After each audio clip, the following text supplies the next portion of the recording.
Hey guys, welcome back to this channel. In this video, I'll be showing you guys how you can draw a paper airplane on Adobe Illustrator. So I'm just going to use the vector here and hold on, let me turn off this dash line first. And I'm just going to kind of roughly create a triangle here like that.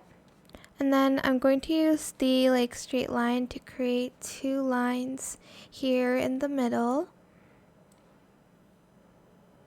like that.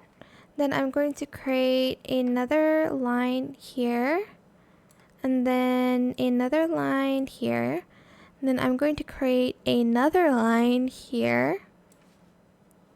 Select everything, and we're going to use the builder tool to build these two shapes together. Whoops.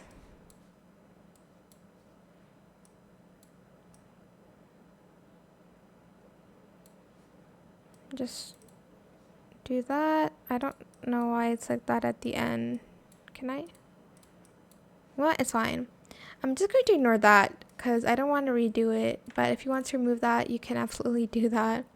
Use the pencil tool and create like a path.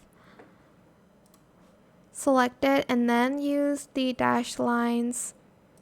That is it. I hope it was helpful for you guys. Don't forget to like, comment, share, and also subscribe to this channel if you haven't done that already. If you have any more questions about this video, just leave it in the comment section down below. I will try my best to answer them all for you guys. And if you found this video helpful, please click the thanks button as well. That is it. Thank you so much for watching. Bye.